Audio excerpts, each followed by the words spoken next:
In today's world order, which has obviously gone through a change after the pandemic and Ukraine conflict, the unpredictability has increased. While the world is largely polarized on geopolitical issues, geo-economical issues present different dynamics. In that scenario, drawing a hard line to divide countries into camps is just a naive move.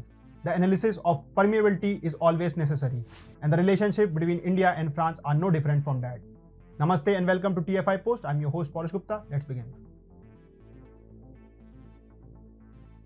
Recently, Union Trade and Commerce Minister Piyush Goyal visited France. He was there to attend the India-France Business Summit. Goyal addressed the summit, held bilateral talks with the French Trade Minister, and addressed the Indian diaspora in France.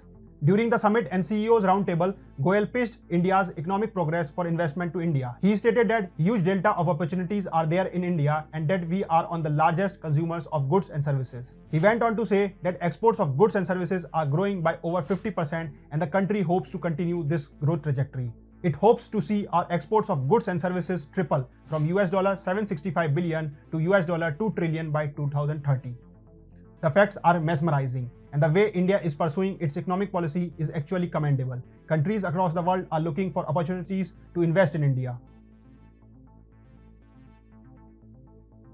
Speaking to the French Trade Minister, Piyush Goyal discussed the priority areas of free trade agreement between India and the European Union. It is worth noting that India and EU concluded the fourth round of FTA negotiations last month. Stressing the concrete bilateral trade relationship with France, Mr. Piyush Goyal said that the Rafale and recent Airbus deal added more value to the partnership. If we look at the trade between India and France, the picture gets clearer. India's exports to France stood at $4.9 billion during April-November 2022. While imports from France to India stood at $3.6 billion during April-November 2022. The total bilateral trade during this period stood at $8.5 billion. France has become a significant contributor of foreign direct investment (FDI) to India, with over 1,000 French companies already established in India. As of September 2022, France ranks as the 11th largest foreign investor in India with a total FDI stock of $10,389 million. Representing 1.6% of the total FDI inflows received by India since April 2000. As the trade between the two countries is on the upswing, the free trade agreement will further soar the trade. While addressing the Indian diaspora, Piyush Goyal announced that India will become the third largest economy by 2047. That is, India will be celebrating 100 years of its independence.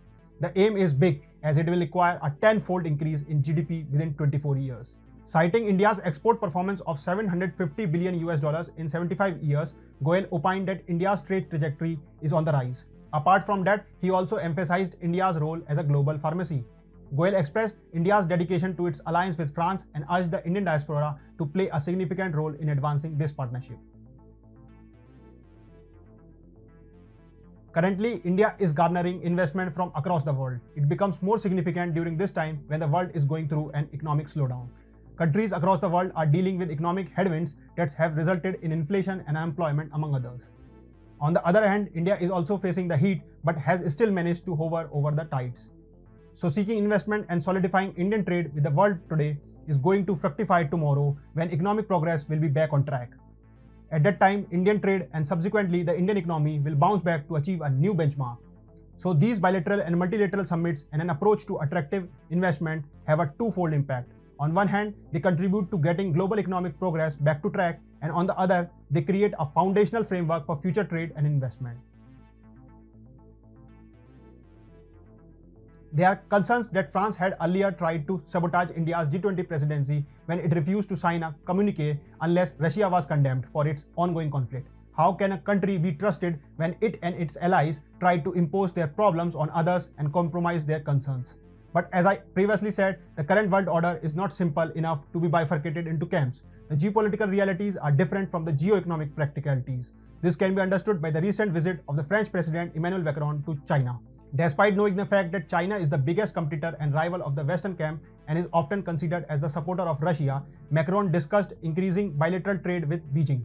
Even so, Macron criticized the US and appealed to the EU that Europe should sideline itself from US and China's geopolitical tussles over Taiwan. Macron visited China with Ursula von der Leyen, the president of the European Union, who herself introduced the concept of de-risking days before the visit. She knew that decoupling was not possible because EU-China trade is huge. Trade is the backbone of European Union, and hence whatever the geopolitical conditions, decisions should be primarily based on geoeconomics. Similarly, India is looking to enhance trade relationship with countries across the world, although it does not mean undermining geopolitical interest. Instead, priority is given to economic interests. To that extent, France is a crucial partner as trade across domains is ongoing between India and France. The visit is surely going to reap more investment from France in India. However, it is not only India that is going to benefit. When I describe the new order, all the countries are woven into that framework. The de-risking policy will require diversification of trade to reduce Chinese dependency in the long term. India's big market, infrastructure development, and ease of doing business are creating favorable conditions for France's diversification of Chinese dependence. So the visit of Union Minister Piyush Goyal and the business summit are definitely going to bolster trade ties between both the nations.